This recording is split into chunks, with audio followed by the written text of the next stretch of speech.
The requirements of undeclared.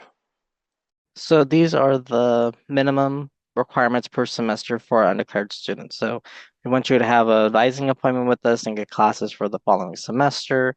We also want you to go to our major exploration workshop and then also have major exploration meeting with us.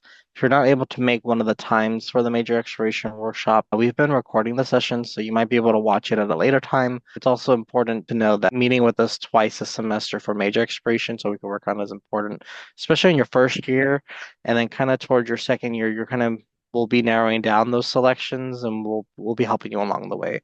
And then it's also important to have communications with your assigned advisor. So please have your notifications on your email and also on text messages. And hopefully with having saved your assigned advisor's information, you'll know when we'll be texting, calling, emailing you. So that way when we do reach out, you will know who it is. And so that way you can respond in a timely manner. We do expect a response within a week's time, and we do respect the response so that way you could be engaged with our college undeclared with us here in the UAC. Part of our programming, we do a lot of outreach, so we need to be able to reach you in a timely manner. Your assigned advisor will contact you for various reasons, such as scheduling appointments, auditing your registered courses, addressing academic notice, discussing stopout status if you ever take off a semester, and assisting you in declaring your major or talk about major expiration. We do periodically do campaigns, so it's important that you know about these different types of outreaches, and that way you'll be prepared for when we do reach out. So, rules and regulations as an undeclared student do have the academic policy that you declare by 60 units. If you are over 60 units, that means that you're not in compliance anymore with policy.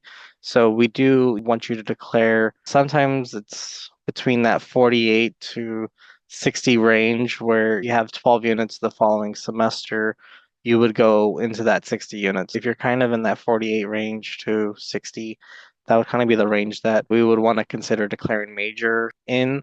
And we do our Dare to Declare campaign at that time. It's important because there's only, I think, 43 GEs total. So by 48 units and then going into 50, if you're kind of in that 50 to 60 range, you should have the majority of your GEs completed and then be taking those intro major courses to solidify your major. So that way, when you do get to 60 units in your second year, you'll be taking solely your major classes. It's important to declare by 60 units so that way you're still on track to graduate within the 4 years. Certain majors want you to declare earlier, like CODA and a few others. With actually declaring the major, you'll go to the Office of the Registrar website and then you will fill out the change of major minor form, or the change of plan form as it's called now. Thank you for joining us. Please watch our next video on major expiration.